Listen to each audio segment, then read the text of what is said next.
Hi ಎಲ್ಲರಿಗೂ ನಮಸ್ಕಾರ. Welcome back to my channel. ಇವತ್ತು ನಾನು ನಿಮಗೆ ನವರಾತ್ರಿಯ 4ನೇ ದಿನ ನಾವು ನೈವೇದ್ಯ ಪ್ರಸಾದವನ್ನಾಗಿ ಮಾಡಬಹುದಾದ ಬೂಂದಿ ಲಾಡಿನ ಬಗ್ಗೆ ಯಾವ ಥರ ಮಾಡಬೇಕು ಅದನ್ನು ಅಂತ ತಿಳಿಸ್ಕೊಡ್ತೀನಿ. ತುಂಬಾ ಟೇಸ್ಟಿಯಾಗಿರುತ್ತೆ ಇದು, ಹಾಗೆ ತುಂಬಾ ಈಸಿ ಕೂಡ ಹೌದು ಮಾಡಲಿಕ್ಕೆ. ನಿಮಗೆ ಟೈಮ್ ಇಲ್ಲ ಅಂತಂದರೆ ಇದನ್ನು ಮಾಡ್ಕೊಳ್ಬೋದು. ತುಂಬಾ ಚೆನ್ನಾಗಿರುತ್ತೆ, ಒಂದು ಸಲ ಟ್ರೈ ಮಾಡಿ. ಬನ್ನಿ ಯಾವ ಥರ ಮಾಡೋದು ಅಂತ ತಿಳಿಸ್ತೀನಿ. ಬಟ್ ಅದಕ್ಕಿಂತ ಮೊದಲು ನೀವಿನ್ನೂ ನನ್ನ ಚಾನಲ್ಗೆ ಸಬ್ಸ್ಕ್ರೈಬ್ ಆಗಿಲ್ಲ ಅಂದರೆ ಸಬ್ಸ್ಕ್ರೈಬ್ ಮಾಡ್ಕೊಳ್ಳಿ. ಈಗ ಬೂಂದಿ ಲಾಡನ್ನು ಮಾಡ್ಕೊಳ್ಳಿಕ್ಕೆ ನಾನಿಲ್ಲಿ 1 ಕಪ್ನಷ್ಟು ಕಡಲೆ ಹಿಟ್ಟು ತೊಗೊಂಡಿದ್ದೀನಿ. ಸುಮಾರು ಇದು 200ರಿಂದ 250 ಗ್ರಾಮ್ ಇದೆ ಅಷ್ಟೇ. ಇದನ್ನು ನೀರು ಹಾಕಿ ನೀಟಾಗಿ ಮಿಕ್ಸ್ ಮಾಡ್ಕೋತೀನಿ. ಈಗ ನಾವು ಬಜ್ಜಿ ಎಲ್ಲ ಮಾಡ್ತೀವಲ್ವ, ಅದಕ್ಕೆ ಬರಬೇಕಾಗತ್ತೆ. ನೀಟಾಗಿ ಮಿಕ್ಸ್ ಮಾಡ್ಕೋಬೇಕಾಗತ್ತೆ. ಉಪ್ಪನ್ನು ಸ್ವಲ್ಪ ಹಾಕಿದರೆ ಸಾಕು, ರುಚಿಗೆ ತಕ್ಕಷ್ಟೇ, ಜಾಸ್ತಿ ಹಾಕ್ಕೋಬೇಡಿ ಉಪ್ಪನ್ನು. ನೋಡಿ, ಬೇಕಿದ್ದರೆ ಹಾಕಿ, ಇಲ್ಲಾಂದರೆ ಸ್ಕಿಪ್ ಮಾಡಿ, ನಿಮಗೆ ಬಿಟ್ಟಿದ್ದು. ಇವಾಗ ಏನು ಮಾಡ್ತೀನಿ ಅಂದರೆ ಎಣ್ಣೆ ಕಾಯಲಿಕ್ಕೆ ಇಟ್ಟಿದ್ದೀನಿ.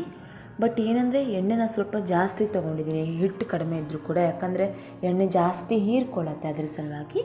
ಇವಾಗ ಈ ಥರ ಒಂದು ಬೂಂದಿ ಕಾಳನ್ನು ಕರಿಲಿಕ್ಕೆ ನೋಡಿ, ಈ ಥರ ಒಂದು ಪ್ಲೇಟ್ ಅಂದರೆ ಹುಟ್ಟ ತೊಗೊಂಡಿದ್ದೀನಿ.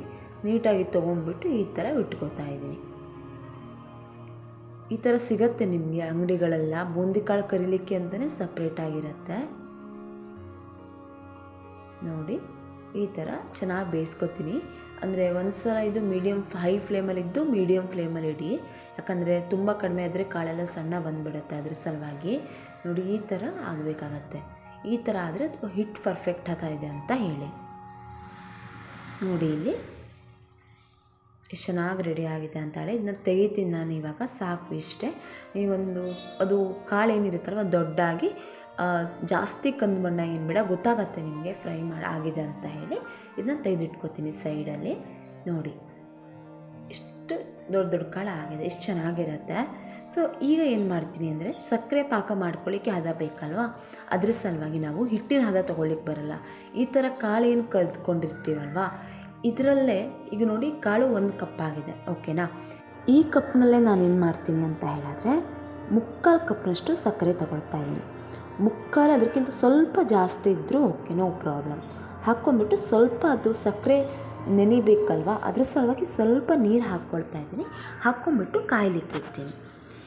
ಈಗ ಇದು ಕುದಿ ಬಂದ ಮೇಲೆ ನೀವು ಇದಕ್ಕೆ ಏಲಕ್ಕಿ ಮತ್ತು ಲವಂಗ 2 ಕೂಡ ಹಾಕಿ, ಏಲಕ್ಕಿನ ಪುಡಿ ಮಾಡಿ ಹಾಕಿ, ಲವಂಗನೂ ಕೂಡ ಅಷ್ಟೇ ಪುಡಿ ಮಾಡೇ ಹಾಕಿ. ಇಲ್ಲ ನೀವು ಕಂಪ್ಲೀಟ್ ಲವಂಗ ಹಾಕಿದರೂ ಏನೂ ತೊಂದರೆ ಇಲ್ಲ, ಅದು ಸ್ಮೆಲ್ ಹೀರ್ಕೊಳ್ಳುತ್ತೆ, ಅದರ ಸಲುವಾಗಿ. ನೋಡಿ, ಈ ಥರ ನಾನು ಹಾಕ್ಕೊಳ್ತಾ ಇದ್ದೀನಿ. ಆ್ಯಂಡ್ ಇಲ್ಲಿ ನೀವು ಕಲರ್ ಬೇಕಿದ್ದರೂ ಕೂಡ ಯೂಸ್ ಮಾಡ್ಕೊಳ್ಬೋದು. ಎಕ್ಸ್ಟ್ರಾ ನಿಮಗೆ ಚೆನ್ನಾಗಿ ಕಾಣಿಸ್ಬೇಕು, ಲಾಡು ಚೆನ್ನಾಗಿ ಕಲರ್ ಬರಬೇಕು ಅಂತ ಹೇಳಿದ್ರೆ ನೀವು ಕಲರನ್ನು ಯೂಸ್ ಮಾಡ್ಕೊಳ್ಬೋದು. ಬಟ್ ನಾ ಇಲ್ಲಿ ಕಲರ್ ಯೂಸ್ ಮಾಡ್ತಾ ಇಲ್ಲ. ಇವಾಗ ನೋಡಿ, ಪಾಕ ನಿಮಗೆ ಒಂದೆಳೆ ನೋಡಿ ಇಷ್ಟು ಪಾಕ ಬಂದರೆ ಸಾಕು, ಜಾಸ್ತಿ ಪಾಕ ಬರಬಾರ್ದು. ಜಾಸ್ತಿ ಪಾಕ ಬಂದರೆ ಲಾಡನ್ನ ಕಟ್ಟಲಿಕ್ಕಾಗಲ್ಲ. ನೋಡಿ, ಇವಾಗ ಸ್ಟವನ್ನು ಆಫ್ ಮಾಡಿಕೊಂಡು ಚೆನ್ನಾಗಿ ಇಷ್ಟು ಪಾಕ ಬಂದಮೇಲೆ ತಕ್ಷಣ ಆಫ್ ಮಾಡ್ಕೋಬೇಕಾಗತ್ತೆ. ಅದಕ್ಕೆ ನಾನೇನು ಬೂಂದಿ ಕಾಳನ್ನು ಕರೆದಿಟ್ಕೊಂಡಿದ್ದೆ ಅಲ್ವಾ, ಅದನ್ನು ಹಾಕಿ ಮಿಕ್ಸ್ ಮಾಡ್ಕೋತೀನಿ. ಸೊ ಇದನ್ನು ನೀವು ಒಂದು 5 ನಿಮಿಷ ಇಡಿ ಸಾಕು, ಜಾಸ್ತಿ ತಣಿಬಾರ್ದು. ಜಾಸ್ತಿ ತಣಿದ್ರೆ ನಿಮಗೆ ಏನಾಗುತ್ತೆ ಅಂತ ಹೇಳಿದ್ರೆ ಕಟ್ಲಿಕ್ಕೆ ಬರಲ್ಲ ಸಮ್ಟೈಮ್ಸು, ಜಾಸ್ತಿ ಸಕ್ಕರೆ ಇಳ್ಕೊಂಬಿಡುತ್ತೆ, ಹಾಗೆಲ್ಲ ಆಗುತ್ತೆ. ಜಾಸ್ತಿ ತಣಿಬಾರ್ದು ಯಾವುದೇ ಕಾರಣಕ್ಕೂ ಕೂಡ. ಅದು ಬಿಸಿ ಬಿಸಿ ಇದ್ದಾಗಲೇ ಕಟ್ಟಬೇಕಾಗತ್ತೆ ಸ್ವಲ್ಪ. ನೋಡಿ, ಇವಾಗ ಒಂದು ಪ್ಲೇಟ್ಗೆ ಹಾಕ್ಕೊಂಡು ಈ ಥರ ನೀಟಾಗಿ ಕಟ್ಕೋತೀನಿ ನಾನು. ಎಷ್ಟು ಚೆನ್ನಾಗಿ ಬಂದಿದೆ ನೋಡಿ. ತುಂಬಾ ಸಿಂಪಲಾಗಿ ಮಾಡ್ಕೊಳ್ಬೋದು. ಒಂದು ಸಲ ಟ್ರೈ ಮಾಡಿ ಮನೆಯಲ್ಲಿ, ಎಲ್ಲರೂ ಕೂಡ ಟ್ರೈ ಮಾಡಿ ಹೇಗಿತ್ತು ಅಂತ ಕಾಮೆಂಟ್ ಬಾಕ್ಸ್ನಲ್ಲಿ ತಿಳಿಸ್ಕೊಡಿ. ಇದನ್ನು ನೀವು 4ನೇ ದಿನ ದೇವಿಗೆ ನೈವೇದ್ಯವನ್ನಾಗಿ ಮಾಡ್ಬೋದು. ನೋಡಿ, ಎಷ್ಟು ಚೆನ್ನಾಗಿ ಬಂದಿದೆ ಅಂತ ಹೇಳಿ. ನೀವೊಂದು 250 ಗ್ರಾಮ್ ಹಿಟ್ಟು ತೊಗೊಂಡಿದ್ದೀರಾ ಅಂದರೆ ಒಂದು 20ರಿಂದ 25 ಲಾಡ್ ಆಗುತ್ತೆ ನಿಮಗೆ, ಒಂದು ಸ್ಮಾಲ್ ಸೈಜ್ದು. ನೀವು ಜಾಸ್ತಿ ಬೇಕು ಅಂದರೆ ಜಾಸ್ತಿ ತೊಗೊಳ್ಬೋದು, ನಿಮಗೆ ಬಿಟ್ಟಿತ್ತು.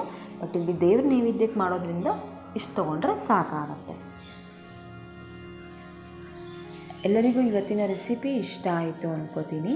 ಹಾಗೆ ಇವತ್ತಿನ ರೆಸಿಪಿ ನಿಮಗೆ ಇಷ್ಟ ಆದರೆ ಲೈಕ್ ಮಾಡಿ, ಹಾಗೆ ಶೇರ್ ಕೂಡ ಮಾಡಿ, ಹಾಗೆ ಸಬ್ಸ್ಕ್ರೈಬ್ ಕೂಡ ಮಾಡ್ಕೊಳ್ಳಿ. Thank you.